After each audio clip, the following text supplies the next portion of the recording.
Saul failed, big warriors failed, that little David succeeded. Amen. ఆ పెద్ద వ్యక్తులు విఫలమైనప్పుడు, ఆ పెద్ద వ్యక్తులు విఫలమైనప్పుడు, సౌలు విఫలమైనప్పుడు, పెద్ద పెద్ద యోధులు విఫలమైనప్పుడు, ఈ చిన్న బాలుడైన దావీదు వచ్చాడు అక్కడికి. And I want to tell you, brother, మరి నేను మీకు చెప్పగొడుతున్నాను సోదరుడా, there's no big minister and a small minister. Amen. పెద్ద సేవకుడు లేడు, చిన్న సేవకుడు లేడు. There's nothing like an international minister, a national minister and a local minister. అంతర్జాతీయ ప్రసంగికుడు, జాతీయ ప్రసంగికుడు, స్థానిక ప్రసంగికుడు లేదా స్థానిక సేవకుడు అనేవాడు లేడు. What I find is God has a minister. నేనేం కనుగొన్నానంటే దేవునికి సేవకుడు ఉన్నాడు. Brother Branham said, సో బెన్హమ్ గారు చెప్పారు, which angel is greater?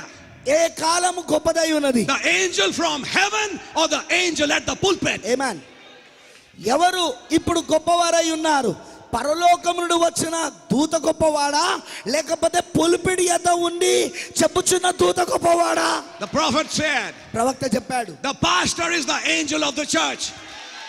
పాస్టరే సంగమనకు దూత అయి ఉన్నాడు.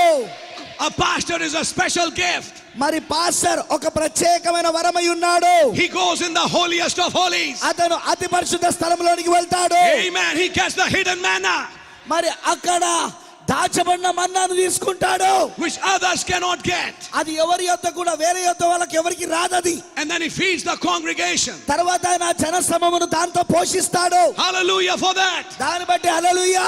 God has kept him to feed you. మరి దేవుడు అతన్ని పెట్టిందే మిమ్మల్ని పోషించడానికే.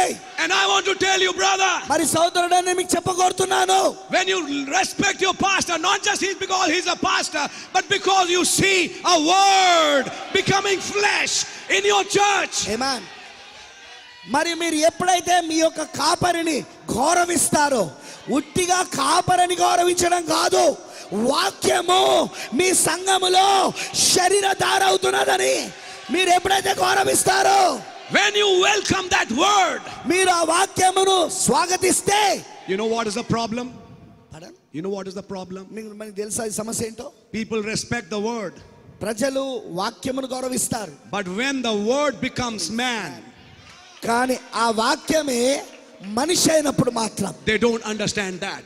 అది వాళ్ళకి అర్థం కాదు. And serpents, he never understood word becoming flesh. సర్ప సంతానానికి వాక్యము శరీరధార అవుట అనేది ఎన్నడూ అర్థం కాదు అది. And this is the difference between God's seed and Amen. serpent seed.